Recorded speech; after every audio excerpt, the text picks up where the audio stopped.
Do you want to make use of your free time wisely? Or looking for opportunities to earn extra income while staying at home? Well, you click the right button. Hello everyone, it's me again, Charlyn, and welcome back to my channel, where you can get some tips and ideas on how to earn extra money online.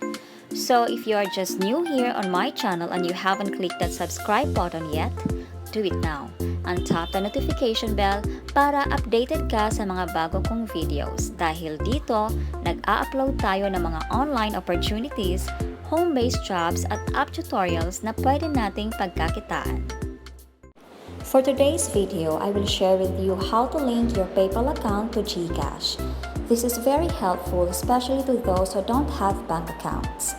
With Gcash, you can easily transfer your available PayPal balance and use the funds however you want. Wanna know how? Stay tuned until the end of this video and I will show you step by step on how to do it.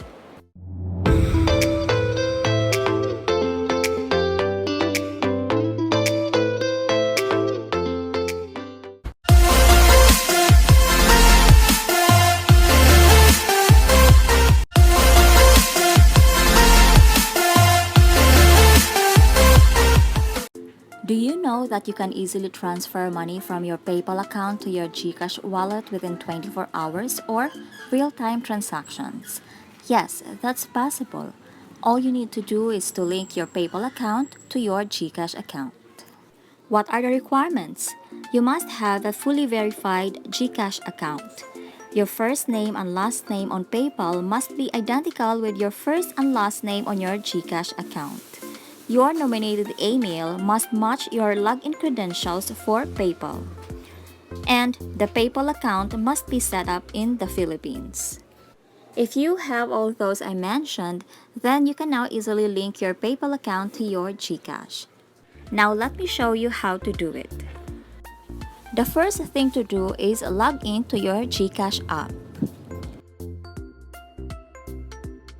Click on Profile on the lower right corner of the screen, then tap on My Link Accounts. Second, select PayPal, then enter your nominated PayPal email account that you are linking to Gcash. And tap Link. But if you already link your Gcash before, it will pop up a message like this, so just click Yes. And then on the next screen, click on Authorized. Third, log in to your PayPal account. You will be redirected to your PayPal's login page.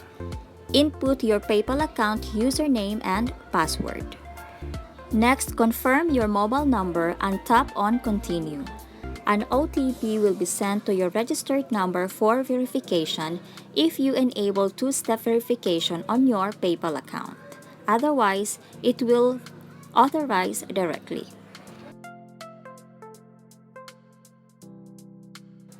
Once linking is successful, you will now be able to add funds from your PayPal account to your Gcash account. Upon successful linking, you will receive an email from PayPal indicating that you have signed up for a pre-approved payments plan to G-Exchange Incorporation. And that's it.